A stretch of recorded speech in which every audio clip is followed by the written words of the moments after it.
What's going on, everyone? Welcome to the New Year's Eve, December 31st edition of the Ship My Money Show. I'm your host, Adam Scherer. You can follow me on Twitter at ShipMyMoney DFS. Four-game NBA slate tonight to wrap up 2024. Pretty interesting slate to talk about, particularly the last game between Memphis and Phoenix. I have a lot of things to say, a lot of ideas on how this game could go, with Memphis being very, very shorthanded. We'll get to that one at the end.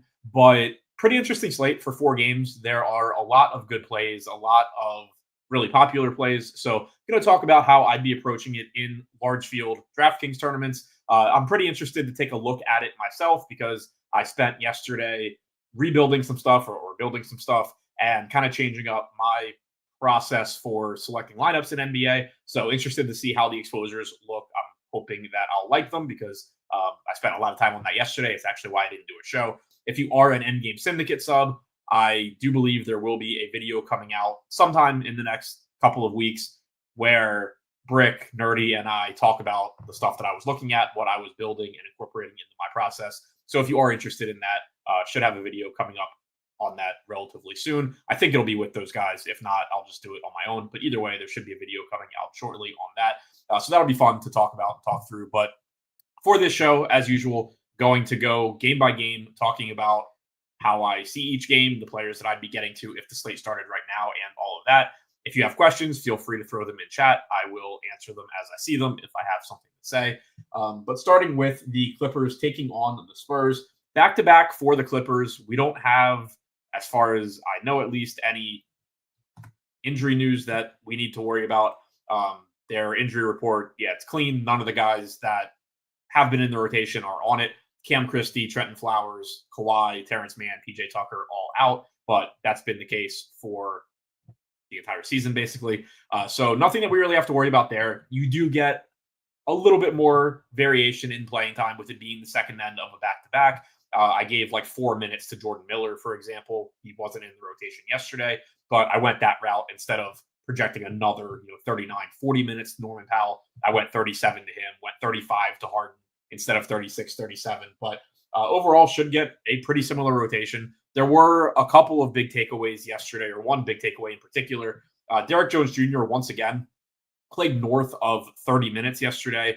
I did only project him for 27 today, with it being the back-to-back, and there just being inherent volatility in his playing time in general. But 32 and 30 minutes in the last two games for Derek Jones Jr. Chris Dunn continues to play a lot of minutes as well. He got up to 32 yesterday. I went 29 for my projection on him. So Chris Dunn is actually showing up for me. He's the Clipper that I'm getting to the most. Showing up in 31% of my lineups, projected for about 16% ownership. He's still only $4,200, and we've just seen the playing time really ramp up for him lately. We had, essentially a fully healthy Clippers team yesterday. He still got 32 minutes. He's averaging 0.84 DraftKings points per minute for the season. So he's not a great point per minute guy, but he's not terrible either. Not a high usage guy, but does contribute defensive stats, 3.6 steals per 100 possessions for Dunn this season, about half of a block per 100 possessions as well. So that helps make up for that 13.9% usage rate. Does have a 16% assist percentage, 8% rebounding percentage is decent for a guard also. So the playing time at this salary just looks pretty good. Ivica Zubac also has been playing huge minutes. He's up to $7,700, but if he's going to just keep playing, 36 to 38 minutes, that's still too cheap. 1.17 DraftKings points per minute for him this season. I didn't project that many minutes, but I did still go to 35. It got him into about 13% of my lineups out of 150. Fields at about 22%. So I came in a little bit below the field, but certainly still getting to him. The ceiling for him is very high. The price tag from an upside standpoint is reasonable. He'll have his hands full with Wemby on the other side, but barring foul trouble, there's no reason to think he's not playing a lot of minutes again in this spot. And then I'm just getting the small amounts of the rest of the Clippers. Derek Jones Jr. showing up 8% of the time. He is only $3,600. And as I mentioned, the playing time has ramped up. He has produced about 3/4 of a fantasy point per minute this season. I am a little bit concerned about his playing time on the back-to-back just because he was injured relatively recently. And there are a lot of different ways he can lose minutes here. You could just get more playing time from Batum, more from Porter, more from Coffee. Basically, anybody that comes off the bench for the Clippers can potentially take minutes from Derek Jones Jr., but still projecting him for 27 minutes, still getting a little bit above that 5% mark that the field has. Fields at 14% on Norm Powell, 16% on James Harden. I think that both of them are good plays, but this is kind of, I think, a trickle-down effect of the way that I'm playing the Suns and Grizzlies game, as you'll see later. But, I say it on pretty much every show. Keep in mind whenever you are looking at somebody's overall player exposures that it's not necessarily just a take on Norm Powell or a take on James Harden where I'm saying I don't think they're good plays, so I'm not playing them. It's that the way my lineups are being constructed, they're kind of getting squeezed out for one reason or another. But I do think that if you are someone that is handling the Memphis game differently than I am and maybe has a little bit less exposure to that game, you should be getting to more Powell and Harden. You could obviously make the case for getting to more of them than some other guys I'm going to get to also, but I think they both look fine. Norm Powell's been playing massive minutes lately. I projected him for 37, but he certainly could play more. Harden typically giving you 35, 36 minutes. The ceiling for him, of course, is certainly high. So I do think that they are fine. They're just not guys that I'm really getting too much because I am allocating so much exposure to, in particular, that Memphis and Phoenix game. On the other side of this one, looking at San Antonio, where we continue to have a lot of volatility in the minutes for the wing rotation. Harrison Barnes played a ton last game after not playing much in most of the Spurs' recent games. Champagnie barely played last game. Keldon Johnson didn't play a ton last game. They did put Zach Collins back in the rotation last game. You also got a couple of minutes for Charles Bassey in that one. So there's still a lot of volatility there. But what we have seen be pretty consistent is very heavy minutes for Wembanyama, heavy playing time for Jeremy Sohan, who I believe played about 37 minutes last game, and Chris Paul continuing to play a lot. I projected Paul for 32 minutes, but he's really been playing a lot lately, a lot more than he was earlier in the season. Overall this season, only averaging 29 minutes per game, but over his last 34.3 minutes per game, 32.8 minutes per game over his last 5. The playing times looked very good for him, even though it's actually come at a time when the Spurs are getting healthier. Like they got Sohan back, they got Trey Jones back, and somehow that has resulted in more playing time for Chris Paul. But it looks to be real. It looks to be a priority that he's just playing a lot of minutes right now. And at 6,300, that does make him look decent. Again, the field's getting to 14%. I'm only getting to 3. But if you're going a little bit less stars and scrubs than I am on this slate, Chris Paul is somebody that I do think is pretty fairly priced, if not underpriced, at 6,300. Wemby, 15% owned, $11,600 at center. Take whatever I can get of him. Obviously the ceiling is massive. He's been playing a lot of minutes, as I mentioned, 37.3 minutes per game over his last 3, 35.5 over his last 5. Looks very good here if you can get to him. I will say that I am getting to a lot of Anthony Davis. I did notice that when I was quickly looking at my exposures before the show. So that's a perfect example of, if you're playing less Anthony Davis than me, you're probably going to want to be playing more Wemby. I certainly wouldn't be upset if I got to more Wemby and a little bit less Davis, but clearly I'm not going to be too mad about getting Anthony Davis either. But Wemby, given his recent playing time, looks very good if you can get to him, even though he is expensive. The rest of the Spurs not getting too much ownership outside of a couple of guys. Keldon Johnson getting 23% ownership right now at $3,500.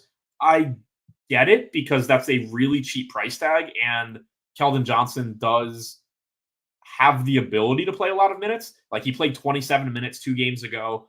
He's averaged 24.5 per game for the season, but he's somebody that has taken a hit in his playing time recently for the most part, with Sohan coming back, with the Spurs just getting healthier.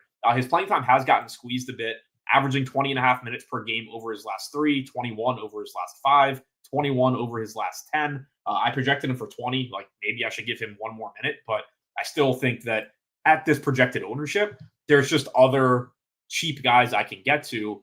If the ownership comes down, then certainly I think Keldon Johnson starts to look better. I'm not arguing that he isn't underpriced. Like he should probably be 4K or 4,200 or something like that when you consider the playing time volatility and the fact that he is a reasonably good point per minute guy. It's just that if a quarter of the field is going to play him and there's a real chance that he plays, 18 minutes or something, there's just going to be other guys that I can get to at lower ownership. So the ownership is, I think, what's really driving me away from him there. But again, kind of like I've said on some other guys, good point per dollar projection. But when you factor everything else in, I'm just kind of missing out on him. And then the same thing for Jeremy Sohan at 6,400. I think this is just going to be a trend throughout the show because you're seeing it with Devin Vassell here as well at 6K. I have a lot of stars and scrubs lineups using the cheap guys from Memphis, and it's kind of just squeezing me out of the 6K range with Chris Paul, with Devin Vassell, with Jeremy Sohan. These guys are all good plays individually.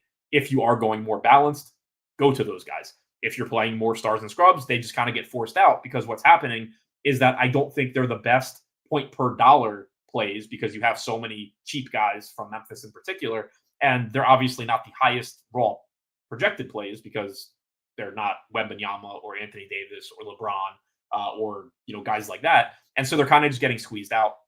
But if you took an approach where you're playing less of the cheap Memphis guys, then you probably want to be getting to more of these mid-range guys because they do certainly have upside. Devin Vassell's been playing a bunch lately. I projected him for 34 minutes, but he's live to play 36. So this range here, like it is scary not having Vassell, Sohan, Paul, even Keldon Johnson at that price. It's not difficult at all to like envision a slate where this game starts at 7 by 8 or 8:30.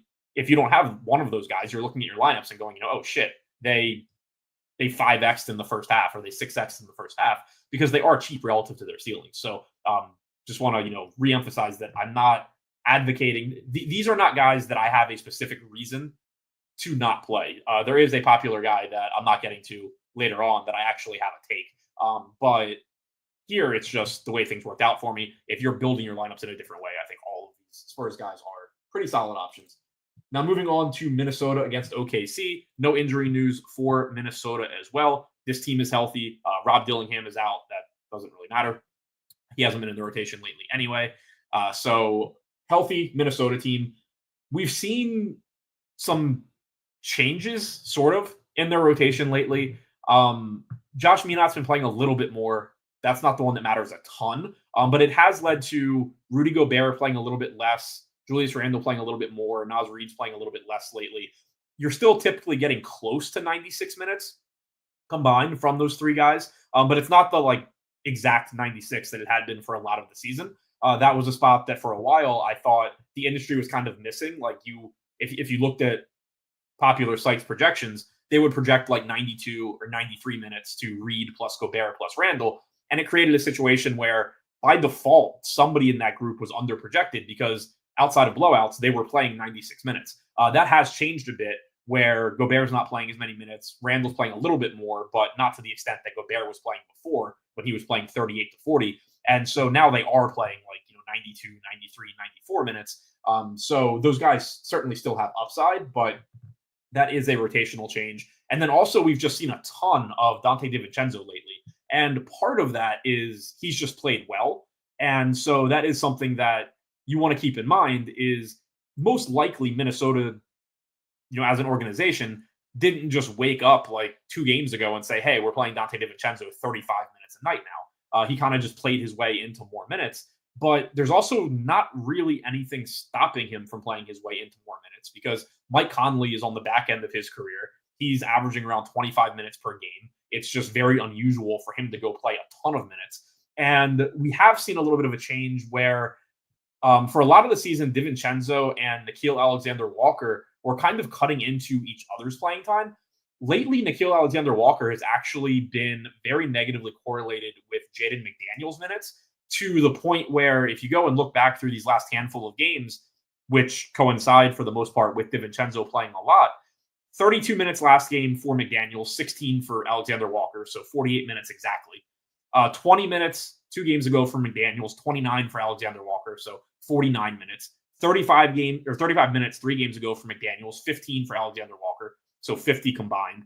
20 and 29, McDaniels and Alexander-Walker 4 games ago. 35 and 19, 5 games ago. So you've gotten a little bit of a change where Alexander-Walker is basically playing whenever McDaniels isn't on the floor and vice versa, but you haven't gotten a lot of overlap there. And that has just opened up minutes for DiVincenzo to just consistently be the guy that steps out there and plays more minutes. So when that changes, who knows? But for right now, I do think it's correct to project DiVincenzo for a lot of minutes. I went to 28, and I think that's a pretty reasonable projection because he's live to play 34. He's also live to play 22, depending how this game goes.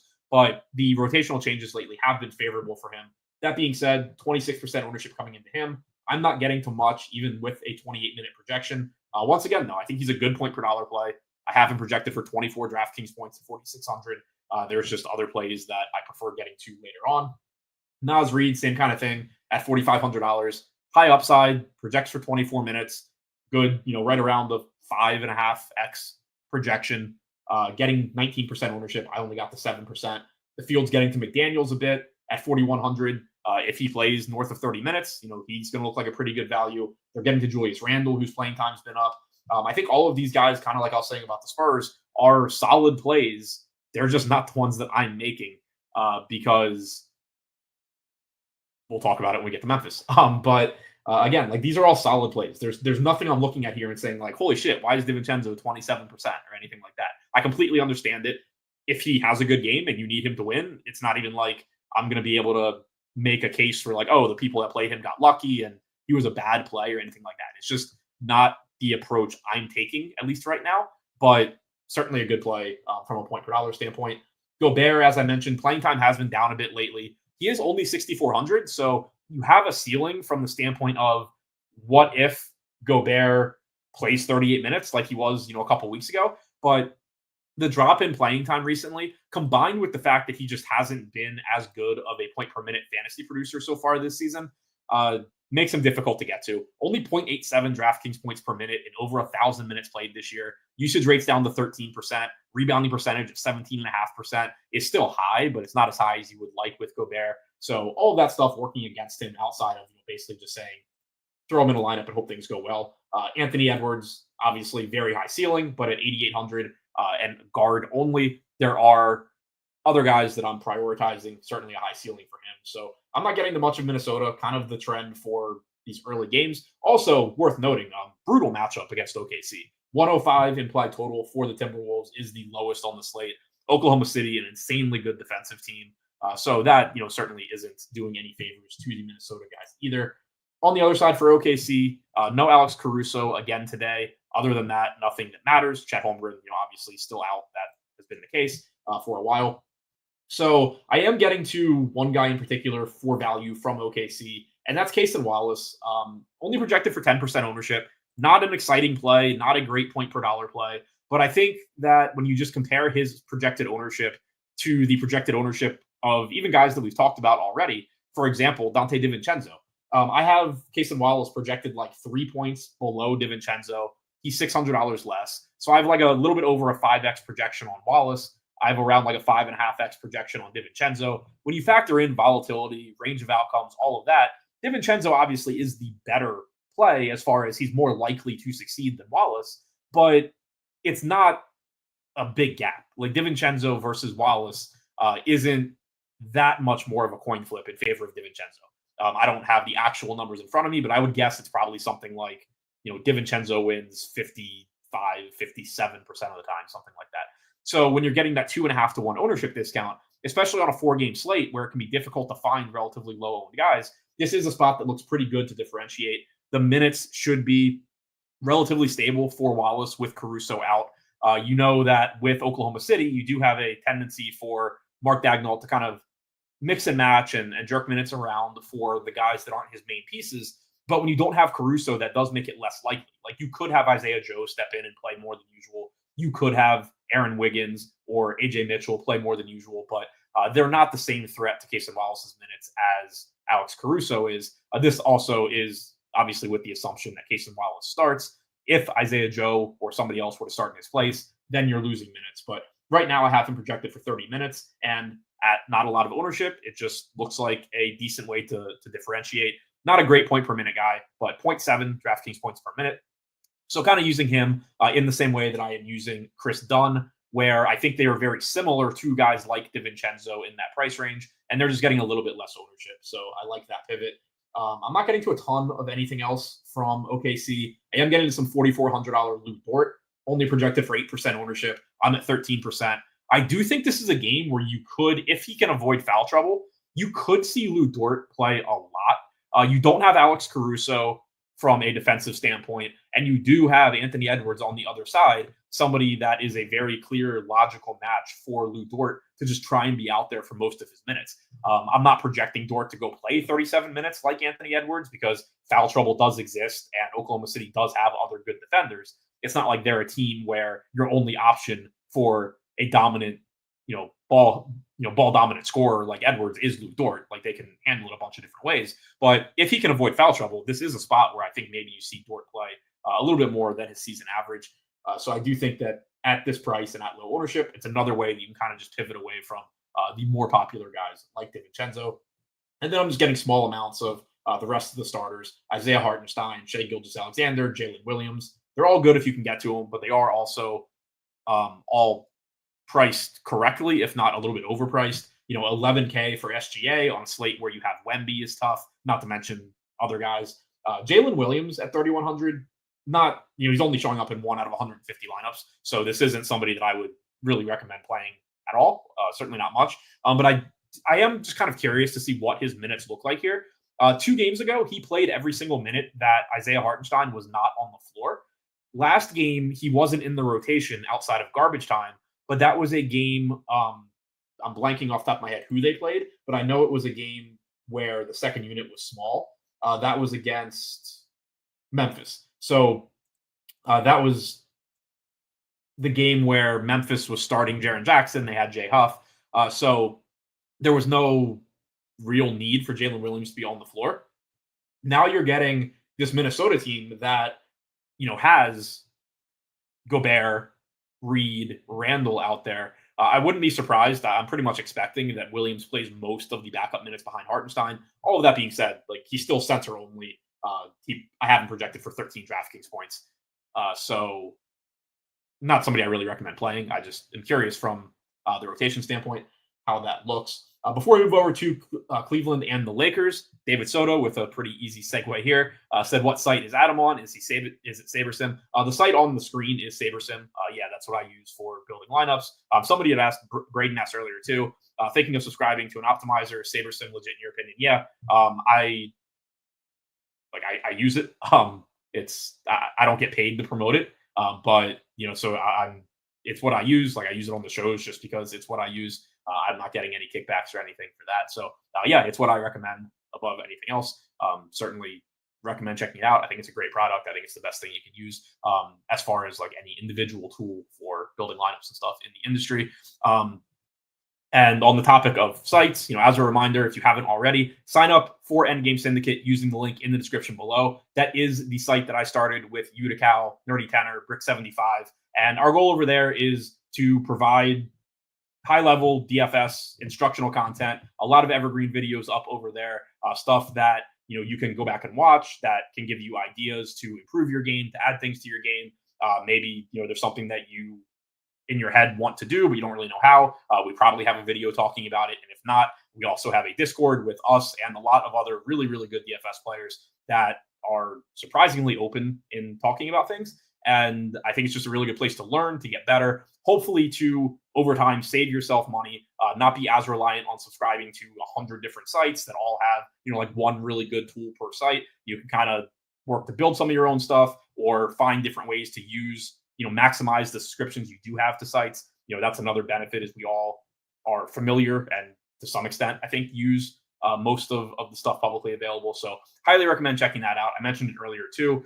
I will have a new video coming out in the next couple of weeks, most likely with Brick and Nerdy Tenor, diving into some of the math stuff that I was looking at in trying to improve my NBA DFS play. And another good thing, obviously mentioning that group, we all approach DFS differently. Nerdy is a much better programmer than me. Brian's better at math than me. So is Nerdy. So is Yuta probably. But Yuta really pays attention to sports. He just knows a lot about basketball, about football, about baseball. He utilizes that to make a lot of money. I am in that camp too, where obviously I'm diving into a lot of stuff, paying attention to sports. So kind of no matter how you think about DFS, however, you think it should be approached, there's somebody over there that speaks your language, whether you're a programmer, whether you can barely use a computer, anywhere in between. There's somebody that can help you out, has been where you're at, has probably made similar mistakes to what you're making right now, and can help you clean that up. So check that out, link in the description below. Now moving on to the Cavs and the Lakers. Cavs on the second half of a back-to-back, and they play a really, really flat rotation anyway, which makes it tough to prioritize them in DFS when they're healthy. and they are close to as healthy as they can be right now. Isaac Okoro is the only rotation piece that is not active. They got Dean Wade back. They got Max Strus back. And as a result, Donovan Mitchell is the guy that I have projected for the most minutes on this team. And I only have him projected for 32 minutes because I just can't find ways to get minutes to these guys. We saw it yesterday. Mitchell still only playing like 31 minutes. It was a game that got out of hand late against Golden State, but you just haven't seen many games where Donovan Mitchell goes out there and plays as many minutes as most players who are similarly talented to him. And so it just makes it tough to prioritize him. I am getting to 11%, Fields at 13%. $8,400 price tag is cheap for a player that is as good as him. The problem, again, is just the playing time. It's really difficult to get those 35-minute games from Donovan Mitchell, but he is showing up more than anybody else on Cleveland for me. Evan Mobley looks fine at 8K, but again, the problem is he's probably playing 30 to 31 minutes, and you just have to be so efficient from a playing time standpoint to really pay off an 8K salary in that amount of playing time. And the bodies that they have available is like I said before, it's the big thing, because when they were missing Strus, when they were missing Wade, I actually thought Cleveland was a really interesting team in tournaments whenever they were in games that were likely to be competitive, because Cleveland is such a good team that they're involved in a lot of blowouts, and that does pull down the average playing time for players. And as a result, it pulls down their salaries. So if you get them in a game that is likely to go the distance, they're going to be underpriced, and it's kind of a sneaky way to approach it. The problem now, though, is as long as Ty Jerome, who's the key for what I'm about to say, as long as he stays in the rotation, it's really, really tough to get these guys minutes. Ty Jerome is playing anywhere from like one stint to two stints, like 8 to 14 minutes outside of garbage time a night. And as long as he's doing that, it's really tough to think that, Mitchell is getting to 35 or Mobley's getting to 36 or anything like that. If Jerome were to start getting DNPs, then you can still get Max Strus his 20 to 22 minutes, Merrill his 16 to 18, Yang his 16 to 18, all of that stuff. And still get a bunch of playing time for Garland or Mitchell or Mobley. But for as long as they're still giving Ty Jerome 8 to 14 minutes, and you're still, you're not cutting those minutes away from LeVert, you're not cutting them away from Merrill, you're not cutting them away from Strus. They just have too many bodies here to really prioritize these guys outside of, just hoping that you get the game where Donovan Mitchell scores 50 points in 32 minutes or something. Jared Allen, same kind of thing, averaging 29 minutes per game, $6,500 price tag, high ceiling, just tough to see him, exceeding that price tag all that often. Garland's up to 7,200. So overall, it's a tough team for me to get to. I do have, 6 different players from this team, but I'm not really prioritizing any of them individually. On the Lakers side, no D'Angelo Russell. He was traded to the Nets. They do have Dorian Finney-Smith. They also got Shake Milton. Those guys are expected to be available today. LeBron is questionable. Gabe Vincent is questionable. Anthony Davis is probable. Obviously, that is all big news. LeBron in particular. If he is out, that changes everything. JJ Redick said that the expectation is that Dorian Finney-Smith will come off the bench. I don't know if that is also the case if LeBron is out, but for now, I'm assuming LeBron is in. And as you can see, I'm getting to a ton of Anthony Davis here, and I don't have a problem with it. I don't really love it. Like, getting to 50% Anthony Davis at 10-9 when I'm only getting to 10% Wembanyama for $700 or $600 more. Ideally, I think I would just find the salary for Wemby a little bit more often and not have as big of an Anthony Davis stand. But that being said, it's still Anthony Davis. He's only 14% owned. It's a tough matchup overall against Cleveland, but you still have a respectable 112 implied team total for the Lakers. So getting to Davis here at pretty low ownership, I do think is perfectly fine. Obviously, I don't have any issue with that. But, in a perfect world, I think that I do sort of allocate a little bit more to Wemby and probably cut a little bit from Davis if I can find the salary. But Davis obviously really good. LeBron getting 28% ownership, 9,700 with Ford eligibility. We've talked about a lot of good guard plays so far. We've talked about a lot of good center plays. Getting to LeBron at the Ford spot is going to be pretty valuable if he is in the lineup. He missed the last game with an illness, so I assume if he's back, he's just playing his normal 35 minutes or so. So he looks like a pretty good play. I'm right around the field there. I'm not getting to much of anything else because I do think that it's likely you get a little bit of a haircut in playing time for these other Laker players, especially if Gabe Vincent is active. the rotation tonight will be very telling. Like specifically, I'm looking to see, is Shake Milton in the rotation? Is Gabe Vincent in the rotation? Like, are they both in there? Is only one of them in there? How many bodies are the Lakers actually using? My guess is that Milton and Vincent are in the rotation, and that Jackson Hayes / Christian Coloco are out with Rui playing the backup center minutes. You could get Hayes in there, and then one of the guards out. So I am curious to see how that goes. But one way or the other, regardless of which specific players it is, whether it's Vincent, Milton, Hayes, whatever, I think it's likely that Rui's going from his 37, 38 minutes down to like 32. I think it's likely that Christie's going from his 32 down to like 28, somewhere in that range. So it makes it tougher to get to them. Austin Reeves played 42 minutes last game with no LeBron. If LeBron's in today and you have Finney-Smith and you have Vincent active and Milton possibly in the rotation, I still went 35 minutes to Reeves, but that's pretty much what he's priced to play at this point. So it does get difficult, I think, to get to the peripheral Lakers that are not Anthony Davis or LeBron James. And now wrapping things up with the game of the night, Memphis taking on Phoenix. There are a lot of talking points on each side of this one. And I'm going to try and lay out sort of both ways that I see this going. And I'll tell you the way I projected it, what my guess is. But I want you to be able to kind of make your own decision as opposed to me just being, me saying this is what I think and not kind of articulating both sides of it. So for Memphis, the big question is how many guys do they play tonight? So first off, this game only has a 5-point spread. I was kind of surprised to see that given how shorthanded Memphis is. So to, I guess, start with that. No Santi Aldama, no Brandon Clark, no Zach Edey, no Jake LaRavia, no John Morant, no Marcus Smart, no Vince Williams, no Gigi Jackson, and Kawamura is questionable. So if Kawamura is active, the Memphis Grizzlies have 10 active players. Of those 10 active players, 2 of them, Kawamura and Colin Castleton, have not stepped on the floor outside of the fourth quarter in a game yet this season. So there are 2 different ways this could go.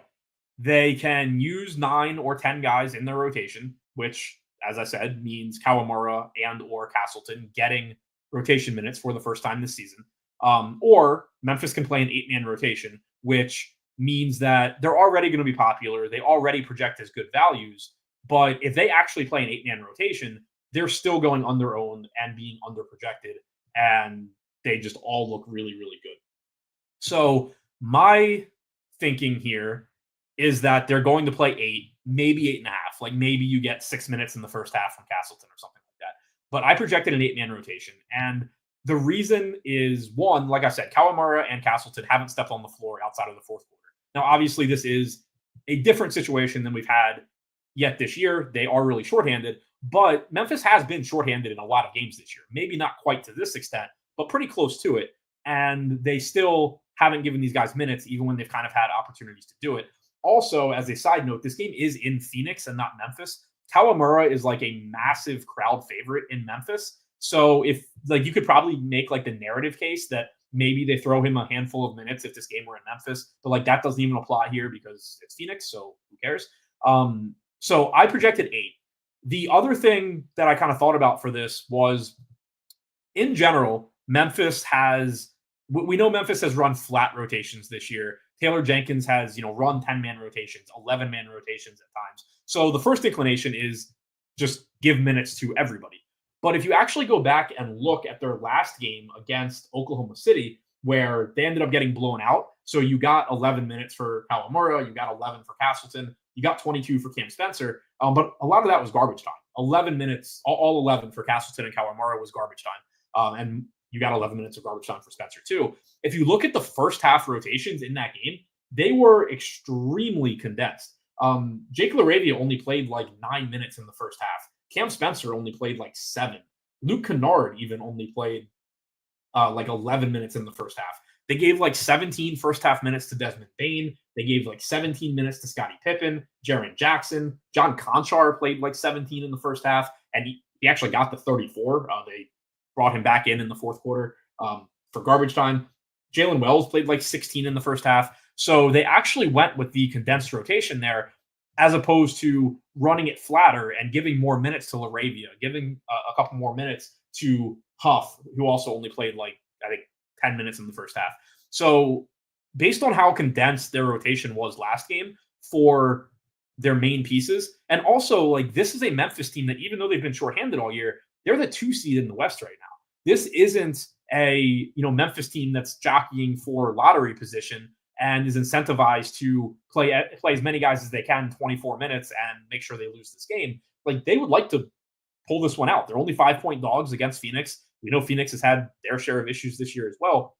So this is a team that would love to win this game if they can. So I projected an 8-man rotation here. And as a result, you can see on the screen that I'm getting a massive amount of Memphis. And the reason that conversation about how many guys play matters is you can see 61% projected ownership to Scottie Pippen. He's going to be probably the most popular guy on the slate, if not one of the most popular guys on the slate, no matter how many guys you think Memphis is going to play. But if you project 8, you get him to 34 minutes instead of like 30 or 32, and it just becomes a spot where he's going to be in pretty much every lineup. Same goes for Desmond Bane. I went to 36 minutes on him. I think he gets the backup point guard minutes, and I think he plays a bunch of minutes alongside Pippen. If you project 33 or 34 at 7,500, he's going to show up in a lot of lineups, but he's not going to show up in as many. So, like, this is one reason why, I wasn't getting to as much Vassell or Chris Paul or those guys, because it's just like all Desmond Bane and it's all Scottie Pippen. So even at the higher ownership, they look under-owned to me with the way that I projected it. Again, if you think that they're going to play a deeper rotation, then you should probably be more in line with the field on these guys, because they would still be really good plays, but not as under-owned as I think they are. And then that same conversation just continues down the list here. John Conchar, 4,200, started last game, shooting guard and small forward eligibility. He ended up playing 34 and a half minutes because he came back in and got garbage time run. The reason that I actually really liked seeing that is that Conchar has been banged up some this season, and he's also not really been in the rotation when Memphis is healthy. So them running him out there through garbage time, and him physically playing 34 and a half minutes lets me know that he can do it tonight, and he's still really cheap. He fits into lineups, at guard, at forward. Just looks like a really good value. 46% ownership on higher than that. Jaren Jackson, 8,700, got the start at center last game. Going up here against a Phoenix front court that is missing Nurkic. They have Mason Plumlee and Iguodaro as their 2 centers. Jackson, to me, looks really good. Like, you get increased block upside, the more minutes he's playing, at the 5. I like the matchup for him. He is up to 8,700, but you've seen him play a lot of minutes in general lately, and now there's just all the minutes possible available for him. Jalen Wells, not a good point per minute guy, but he's 4,300, shooting guard, small forward. I'm getting to 55% of him just because he's going to be on the floor a lot, I think. Jay Huff is a pretty big question mark to me, but it goes back to the 8-man rotation that I'm projecting. Like, if Colin Castleton played 6 minutes, it's probably bad for Huff, because then maybe Huff only plays like 18. But I projected him for 22 here. He played 17 last game. He played 10 the game before that, or 13 the game before that, rather. He had missed time with injury prior. So I think it's likely that he just plays a few more minutes here. Very good 3-point shooter, helps them space the floor. And clearly there are a lot of minutes available for him. At 3,800, he looks like a good value, so I'm a little over 2x the field on him. And then I'm around the field on $3,800 Luke Kennard as well.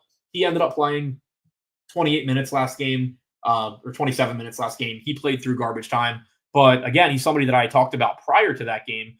There are a few guys like this on Memphis where he can just play multiple positions. So regardless of kind of what lineups Memphis is going with, Kennard can find his way into them, whether, let's say Scottie Pippen gets in foul trouble, which obviously would be bad for me since he's in like every lineup. But Kennard can step in, as another ball handler along with Desmond Bane. Kennard can play wing minutes, like he can shoot. So there's a lot of ways for him to get on the floor. If, for example, Memphis is playing from behind, maybe you get Luke Kennard playing more minutes or the same minutes as Jalen Wells, who's more of a defensive specialist. So there are ways that Kennard could play even more than this, that he can find his way into the lineup. So all or 7 of the 8 guys that I projected minutes to on Memphis are in a ton of my lineups. The only guy that I projected minutes to that I'm not getting to is Cam Spencer. I gave him 20 minutes. He's 3,500. In a 100K to first tournament on a 4-game slate, if you want to throw in Cam Spencer and just hope that Luke Kennard gets hurt or something, or the game turns into a massive blowout and Spencer plays 26 minutes. Like at 1% ownership, you could make a case for that, but that's not where I went. It's not what I got to. Jake said, how many is too many Grizzlies? I'm pretty sure I have more than, I would guess for sure I have more than 3. I have a lot of lineups with 5, which I don't love, but it is only a 4-game slate. And that also goes back to the 8-man rotation thing. If I thought they were going to play 10, I would be more cautious about jamming all of them into a lineup. But because if this game's competitive, I think they play 8. They're all underpriced to where I think there's legitimate upside in playing a lot of them together. Also, again, because the opportunity cost isn't that high. If this were like an 8-9 game slate, I would probably be capping it at around 3. But I'm fine playing more than that here, just given how many minutes I think it's likely that these guys play. But again, that kind of goes back to the decision for you is how you view this. If you think that they're going to run a deeper rotation, then you should probably be capping it at like 3 or 4. And also, in that case, it would depend on which ones it is. Because of their price. If you think that they're going to run a deeper rotation, which means like 32 or 33 minutes for Bane and for Jackson and, 30 minutes for Pippen or something like that, then it becomes more difficult to say, I want $5,800 Pippen and I want $7,500 Bane and I want $8,700 Jackson and I want another guy from Memphis. Whereas for me, I think these guys are all playing enough minutes where 5,800 is too cheap for Pippen, 7,500 is too cheap for Bane, 8,700 is probably about correct for Jackson. So I don't mind getting to all of them. And then the other thing, too, is that they are road dogs here at Phoenix, which, they could just get blown out. This is obviously a shorthanded team. But the positive to that is, let's say, like, in general, you're getting lineups where you have 5 guys from a team. And let's say that team is like a 6-point favorite at home. If all 5 of those guys go off, they're probably running away with the game, and you might not get all of the minutes that you projected. As 5 or 6-point dogs on the road, if all of these guys have big games, especially in the context of a big game for a 4-game slate, as opposed to a big game for a 10-game slate, I think that this can just still be a competitive game where a lot of guys from Memphis do well. So I'm fine with playing them really, really aggressively. But, again, if you think they're going to run a little bit deeper, then I wouldn't. Also, keep an eye on the Kyle Murray news because, like I said, he is questionable. So if you were to get ruled out, they only have 9 guys. So that would kind of alleviate some of that concern as well. Now, on the Phoenix side, not as much to talk about there, but definitely something that I think is really interesting from a matchup standpoint. So first, Devin Booker is questionable. He went through shoot around today. Seems likely he's going to play. I haven't seen anything on a minutes limit for him. I projected 33, which is limited by Devin Booker standards, but it's not a significant restriction. But it's not going to really let me get to him at 9,200, and the field's not getting there either. What I think is really interesting from a matchup standpoint is that Nurkic is still out, so you should most likely be getting Mason Plumlee as the starting center at $4,500, getting 33% ownership. I'm not getting to him, and it's obviously scary. Like, it's not difficult for Mason Plumlee to pay off $4,500, but there's a couple of things from a lineup standpoint working against him at this ownership, and then from a matchup standpoint that I'll get to. The first thing, just from a general roster construction standpoint, is this is a slate where you have Anthony Davis at center, you have Wembanyama at center, you have Zubats at center, and then you get to the Gobert, Jared Allen, center options, Hartenstein, not priorities, but still guys that are center only and can give you a massive game. You can also play Jaren Jackson at center. You have Jay Huff at center. So it's a very deep center slate, even though there's only 4 games. And 1/3 of the field is projected to go to Mason Plumlee, who does project as a good value at 4,500. He's averaged 26 minutes per game in his starts this year. But just from a roster construction standpoint, I think you can make that case for going elsewhere when there are a lot of solid guys in that price range at different positions. And then you can either go to Huff at lower ownership and a cheaper price tag, or you can pay up for higher upside centers. The matchup component of this, though, I would not be surprised at all if Mason Plumlee plays less than his typical 25, 26 minutes that he plays as a starter. The Grizzlies do not have a true center on this team at least, that I expect to be in their rotation. Jaren Jackson Jr. most likely starting at the 5. Jay Huff backing him up. Jay Huff is averaging like 4 threes per game in 15 minutes per game. Like, Jay Huff is just hanging out around the perimeter, taking threes. Jaren Jackson plays away from the basket. They don't have anybody that is just going to be hanging out around the basket for Mason Plumlee. So if the Suns just play Mason Plumlee his normal 26 minutes, it's going to be a lot of Mason Plumlee running around the perimeter and doing shit that he's not comfortable doing. And then the follow-up to that is the Suns have a lot of wings. Royce O'Neal is out, so that is one wing that they're missing. But Grayson Allen is probable, Bol questionable. But you have Grayson Allen, you have Ryan Dunn, who I assume is moving back to the bench with Booker back. You have Josh Okogie, you have Booker, you have Beal, you have Durant. It's not tough for this team to play small and match up with this Memphis team. I went back through some of the previous starts for Plumlee, and there's not really any great examples that I can point to where they played against a truly small team. One of the best examples that I found was they played against the Pels, and Plumlee played 26 minutes, but he didn't close because the Pels closed with, I guess it was like Murray, McCollum, Ingram, Jones, Murphy, some lineup like that. So Plumlee still got his 26 minutes, but he didn't close. The difference here, though, is that Misi was still the starting center there for the Pels. So they still had an actual center for Mason Plumlee to go out there and guard, as opposed to Jaren Jackson Jr. and Jay Huff. So that was the difference. He had a game against Golden State where he only played 16 minutes and Iguodaro played 30. Again, like, that's Golden State, where you still have Trace Jackson Davis, you have Draymond, you have Kevon Looney, who at the time was in the rotation. Not that any of those guys are, big dominating presences at center, but they're guys that play around the rim for the most part. And so there hasn't been a perfect comparison here to see what the Suns are going to do. But logically, given their personnel, I think it makes a lot of sense for Plumlee to play fewer minutes than he normally does. And then you could get Iguodaro playing more than he normally does. Iguodaro, from a size standpoint, is the one that is built the same way as Jay Huff and Jaren Jackson. He's giving up like 20 pounds to Mason Plumlee. He's, the smaller, more athletic guy. Maybe you see him play more. So I projected 22 minutes apiece to Plumlee and Iguodaro, which actually got Iguodaro into 10% of my lineups at no ownership at 3,700. And then I didn't get the Plumlee. But then I also ended up with like 4 minutes combined and could really go more. Like, initially I wanted to go 20 minutes apiece to Plumlee and Iguodaro, but I kind of thought that might be a little bit too aggressive.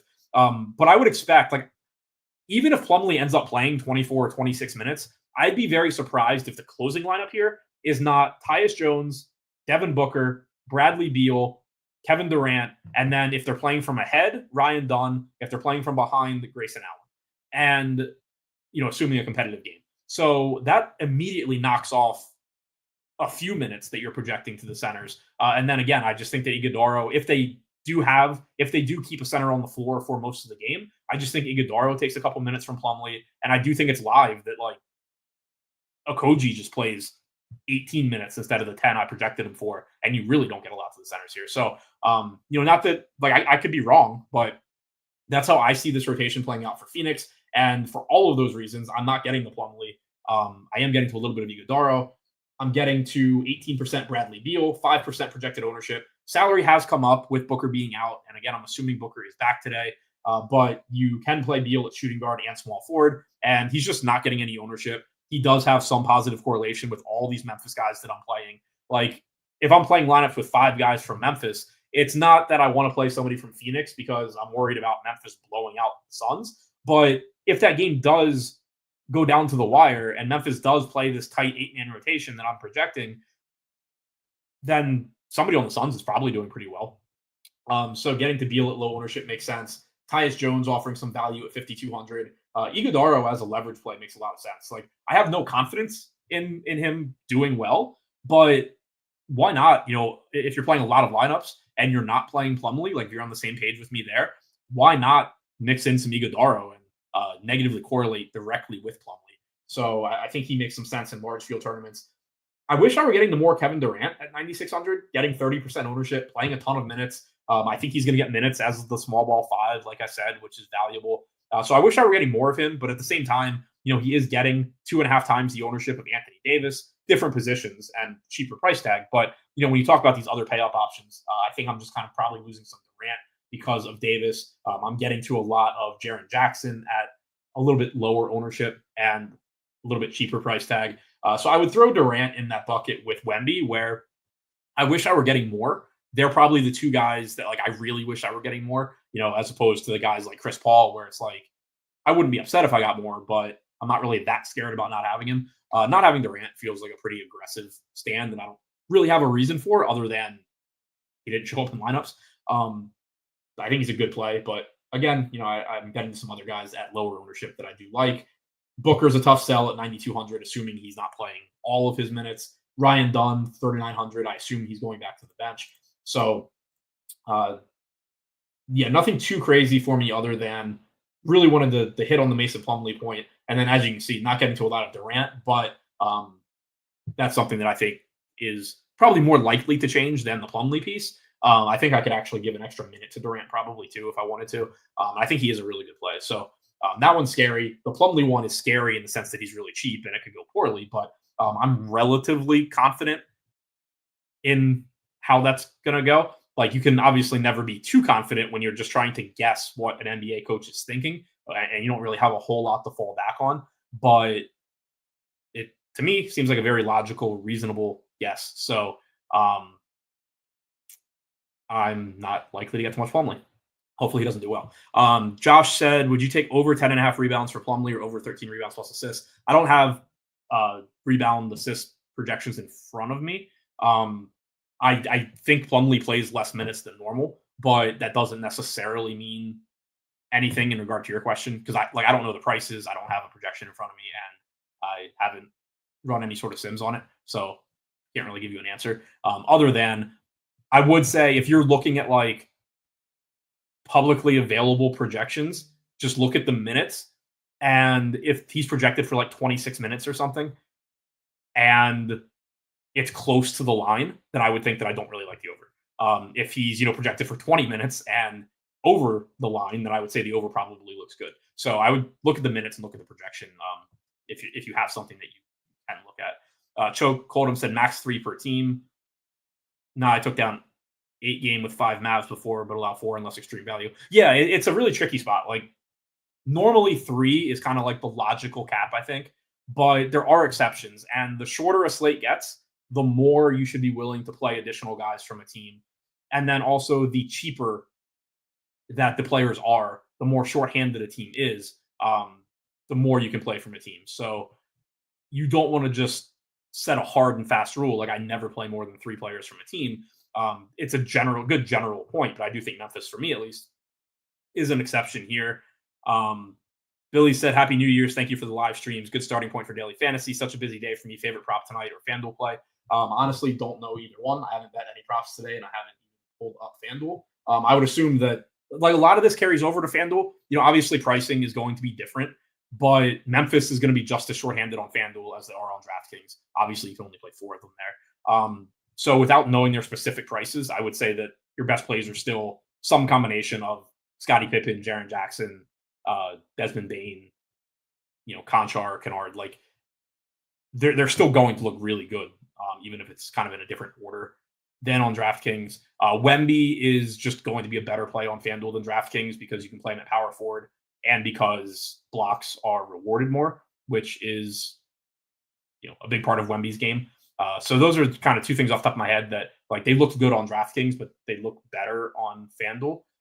Is Wemby, and then Memphis not necessarily better. Just it certainly translates from DraftKings to FanDuel. So that's all I have for you on this one. Don't forget to hit the thumbs up button, subscribe to the channel, all that stuff. Have a good New Year's Eve. Stay safe if you're going out, and I'll be back here.